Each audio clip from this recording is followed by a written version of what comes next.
ప్రేక్షకులందరూ నమస్కారం. ప్రస్తుతం మన స్టూడియోలో దైవాజ్ఞ బ్రహ్మశ్రీ వీరాపురం సుబ్రహ్మణ్య స్వామి గారు ఉన్నారు. జూలై మాసంలో ధనుసు రాశి వారికి ఏ విధంగా ఉండబోతుందో గురుగారిని అడిగి తెలుసుకుందాం. నమస్కారం గురుగారు. గురుగారు, జూలై మాసంలో ధనుసు రాశి వారి పరిస్థితి ఏంటి? ఎలాంటి జాగ్రత్తలు తీసుకోవాలి? ఎలాంటి పరిస్థితులు వీళ్ళకి ఎదురవుతాయి అంటారు ఓవరాల్కి మాసం? మంచి విషయం అడిగారు. ధనుసు రాశి వారికి ఈ యొక్క జూలై మాసం, ఆషాఢ మాసంలో అన్ని వ్యతిరేకతలు అధికంగా ఉన్నాయి. వీలైనంత వరకు ఈ రాశి వాళ్ళు ఏదైనా సరే ఇంపార్టెంట్ పనులన్నీ కూడా పోస్ట్ పోన్ చేసుకోవడం మంచిది. ముఖ్యమైన విషయాలు ఏంటంటే, ఏదైనా పెళ్లి సంబంధాలు వెళ్తున్నారా, పెళ్లి చూపులకు వెళ్ళడం, లేదంటే ఎంగేజ్మెంట్ లాంటివి కూడా చేసుకోకపోవడం. ఎందుకంటే ఈ మాసంలో, ఆషాఢ మాసంలో నిశ్చయితాంబూలం పుచ్చుకున్నా కూడా పెళ్ళితో సమానమే. అంటే పెళ్ళి చేసుకున్నా ఒకటే, నిశ్చయించుకున్నా ఒకటే.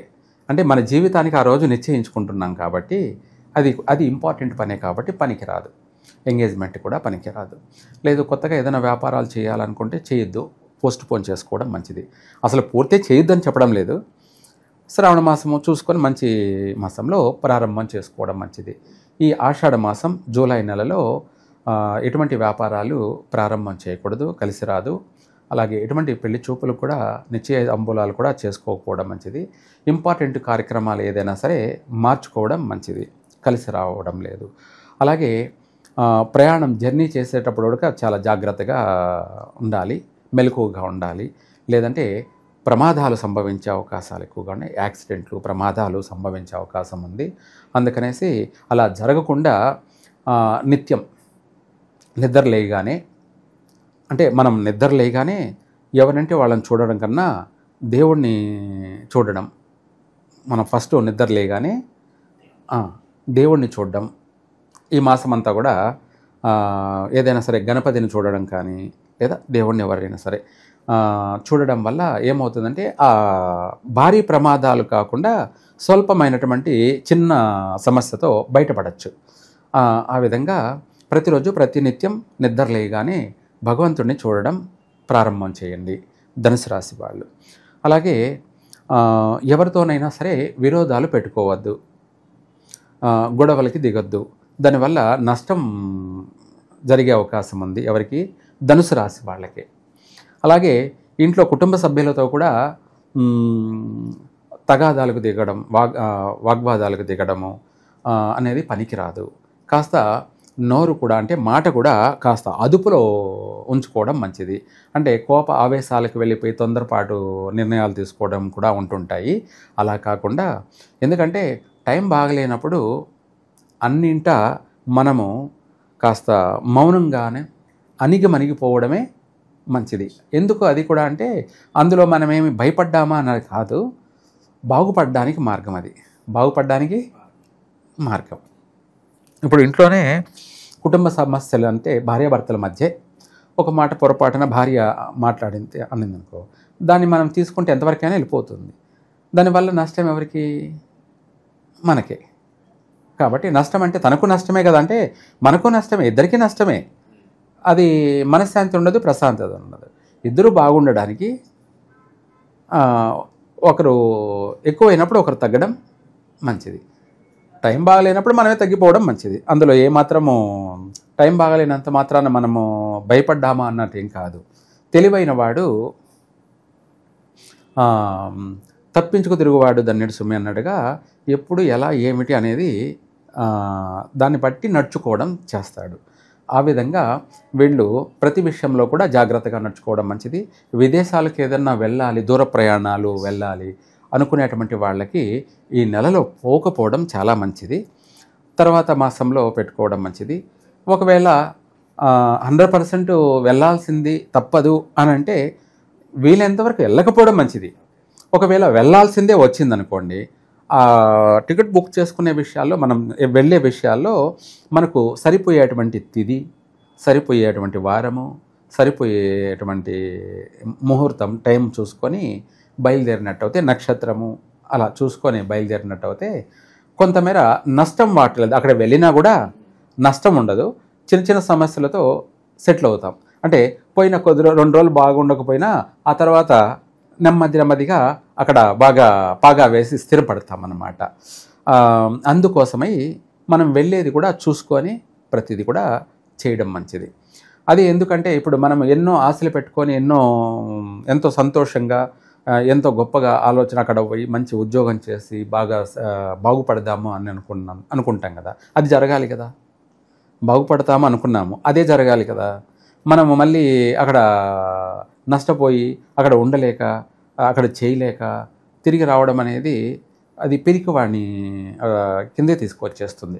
అది మన టైం బాగలేదని తెలియదు, ఆ టైం అనేది మనల్ని పిరికివాడిని చేసేస్తుంది. అప్పుడు ఏంటంటే ఇంట్లో ఆడవాళ్ళకు కూడా చులకనైపోతారు, నువ్వేదీ చేయలేవు అన్నట్టుగా అయిపోతుంది. నువ్వు చేతగాని మనిషివి, ఏమీ చేయలేవు, ఎందుకు పనికిరావు అనే విధంగా వచ్చేస్తుంది. అందుకనేసి మనం చేసే ప్రతి పని కూడా ఆచితూచి ఆలోచించి ఏదైనా చేస్తే దానివల్ల మన జీవితం అనేది కష్టాల్లోనూ సుఖాల్లోనూ మనము ఒకేలాగా సంతోషంగా అభివృద్ధి మార్గంలోనే మాత్రమే జీవిస్తాం. మనమే కాదు, మన కుటుంబాన్ని అంతా కూడా అభివృద్ధి మార్గంలో తీసుకెళ్ళగలం. లేదంటే మన తొందరపాటు నిర్ణయాలు, మన అనాలోచనలు మనల్నే కాదు మన కుటుంబాన్ని అంతా కూడా చిన్నాభిన్నం చేసుకుంటాం. అందుకనేసి ఎవరు కూడా ఏదైనా సరే ఆలోచించి ఆచితూచి అడుగు వేయడం, ఆలోచించి మాట్లాడడం అది వాళ్ళకి మంచిది. ఓకే, ఆరోగ్యపరంగా ఎలా ఉంటుంది గురుగారు? ఆరోగ్యపరమైన విషయాలలో కూడా అంత అనుకూలత లేదు. అట్లనేసి పెద్ద పెద్ద నష్టాలు ఏం లేవు, కానీ సమస్యలు అయితే ఉన్నాయి. ఆ సమస్యలు ఏమిటి అంటే ఏదో కట్టి ఎరగదు పాము చావదు అన్నట్టుగా సామెత కింద నలుగుతూ ఉండడమే ఆరోగ్య సమస్య. అంటే అది దాని నుంచి పూర్తి రికవర్ కాలేరు. అలా అనేసి దీని నుంచి ఇది బయటపడడం అట్లాగా కాస్త ఇబ్బందులు అనేది ఉన్నాయి. శత్రువులను జయించడానికి మరి వీళ్ళకి పరిష్కారం ఏంటంటారు గురుగారు? మంచి మాట అడిగారు. వీళ్ళు ఈ మాసం బాగలేదనే కాకుండా అన్ని విషయాలలో వీళ్ళు బాగుండడం కోసం ఏంటంటే గురిగింజలు, ఆ గురిగింజల్ని ఒక 9 కానీ 18 కానీ 27 కానీ గురిగింజలు తీసుకొని ఒక ఎరుపు జాకెట్ తీసుకొని అందులో ఉప్పు వేసి, లేదంటే ఉప్పు లేకపోయినా పర్వాలేదు, ఎరుపు అక్షంతలు బియ్యము కుంకుమ కలిపి ఎరుపు అక్షంతలు వేసి ఒక 3 పిరికిళ్ళు వేసి అందులో ఈ గురిగింజల్ని 9 అయినా సరే లేదా 18, 27 ఏదైనా సరే సంఖ్య ప్రకారంగా అందులో వేసి మూటగట్టి ఇంటికి కట్టుకోవడం చేస్తే మన ఇంటిపైనే దృష్టి దోషం పోతుంది, శత్రు వినాశనం. అంటే మనపైనే కాకుండా మన ఇంట్లో భార్య, పిల్లలు, తల్లిదండ్రులు అందరిపైన దృష్టి దోషం అనేది పోతుంది, శత్రు వినాశనం జరుగుతుంది. రెండోది ఇదే కాకుండా ఆర్థికపరమైనటువంటి ఇన్కమింగ్ అనేది కూడా బాగా ఉంటుంది. అవుట్ గోయింగ్ కన్నా ఇన్కమింగ్ ఉంటుంది, రావడం లాభదాయకం అనేది ఉంటుంది. సో కొత్త వ్యక్తులతో కావచ్చు, వీళ్ళ నెట్వర్క్తో కావచ్చు, వీళ్ళు ఎలా బిహేవ్ చేయాలి గురుగారు? ఎవరైనా కొంచెం దూరం ఉండడం మంచిది, ఎవరిని నమ్మకపోవడం మంచిది. అలానే ఎప్పుడు కాదు, ఈ మాసంలో మాత్రం, ఈ ఆషాఢ మాసంలో కొత్త పరిచయాల్ని కొత్త వ్యక్తులతో నమ్మకపోవడం మంచిది. అట్లా అనేసి జీవితాంతం కాదు.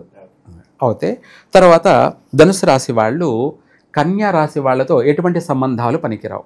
జీవిత భాగస్వామి కానీ, వ్యాపారపరమైనటువంటి భాగస్వాములు కానీ, ఫ్రెండ్షిప్ కానీ కన్యా రాశి వాళ్ళతో ఎటువంటి సంబంధాలు పెట్టుకోకూడదు. ఎవరు? ధనుసు రాశి వాళ్ళు. పెట్టుకున్నట్టయితే ధనుసు రాశి వాళ్ళకే నష్టాలు జరిగే ప్రమాదం ఉంది. తర్వాత ఈ యొక్క ధనుసు రాశి వాళ్ళు శ్రావణ మాసం, ప్రతి సంవత్సరం కూడా శ్రావణ మాసంలో ఆగస్టు నెలలో ఎటువంటి ముఖ్యమైనటువంటి పనులు చేయరాదు. విదేశాలకు వెళ్ళడం కానీ, కొత్తగా జాబ్లో జాయిన్ కావడం కానీ, లేదంటే కొత్త వ్యాపారాలు ప్రారంభం చేయడం కానీ, లేదంటే వివాహం చేసుకోవడం కానీ. అంటే శ్రావణ మాసం చాలా మంచి మాసం కదా అనుకుంటారు, అది చాలా మంచి మాసమే, కానీ ధనుసు రాశి వాళ్ళకి నెగిటివ్ మాసం, ఆపోజిట్ మాసం. శ్రావణ మాసంలో నిశ్చయితాంబూలాలు పుచ్చుకోవడం కానీ, నిశ్చితాంబూలాలు పుచ్చుకుంటే మళ్ళీ పెళ్ళి కూడా జరుగుతుందని గ్యారంటీ లేదు. ఒకవేళ జరిగినా మళ్ళీ పెళ్ళైన తర్వాత కూడా విడిపోవాల్సిందే. అటువంటి నష్టాలు కలిగే అవకాశం ఉంది. ఇంపార్టెంట్ పనులు ఏవైనా కూడా రేపు శ్రావణ మాసంలో ధనుసు రాశి వాళ్ళు చేయరాదు. చేసినట్టయితే నష్టమే జరుగుతుంది.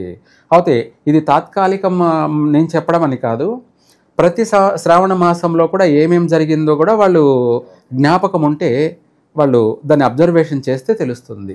అంటే పోయిన వారమే ఏం తిన్నారో గుర్తుండదు, అంటే ఏం కర్రీ చేసుకొని తిన్నారో గుర్తుండదు, పోయిన సంవత్సరం ప్రతి సంవత్సరం ఏం గుర్తుంటుందని కూడా అనేవాళ్ళు ఉంటారు.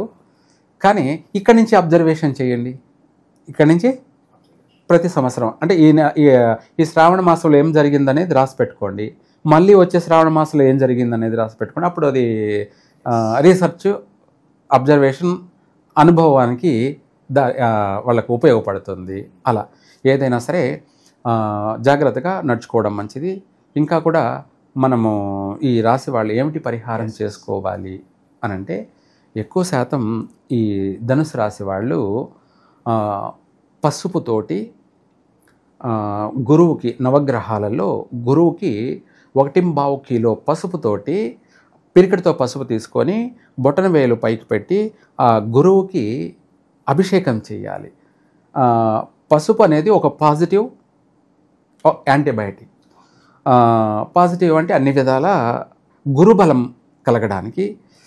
అలాగే 10,000 సమస్యలను, ఆటంకాలను, 10,000 నష్టాలను కూడా అది పరిష్కరించేటువంటిది. కాబట్టి అందుకనేసి ఆ పసుపుతో అష్టోత్తరం చేస్తూ, వాళ్ళే ఒక చిన్న బుక్కులు దొరుకుతాయి, అష్టోత్తరం మాత్రం ఎవరైనా తప్పులేదు, మంత్రం అంటే పఠించకూడదు. అష్టోత్తరం అనేది ఎవరైనా చేయొచ్చు, శ్లోకాలు కానీ అష్టోత్తరాలు కానీ ఎవరైనా చేయొచ్చు. ఆ అష్టోత్తరం చదువుకుంటూ ఆ పసుపు అభిషేకం చేస్తూ గురువారం ఒక 9 వారాలు చేసినట్టయితే వీళ్లకు విశేషమైనటువంటి యోగం కలుగుతుంది. ఈ సంవత్సరం అంతా మొత్తం మీద బాగుంది కాబట్టి అనుకున్న ప్రతి పని కూడా అనుకున్నట్టుగానే నెరవేరుతుంది. సంతోషంగా కుటుంబం అంతా కూడా అభివృద్ధి చెందుతారు. సో జూలై మాసంలో ధనుసు రాశి వాళ్ళందరికీ ఏ విధంగా ఉండబోతుంది, ఎలాంటి జాగ్రత్తలు తీసుకోవాలి, అద్భుతంగా వివరించారు. ధన్యవాదాలు గురుగారు. సర్వే జన సుఖినో భవంతు.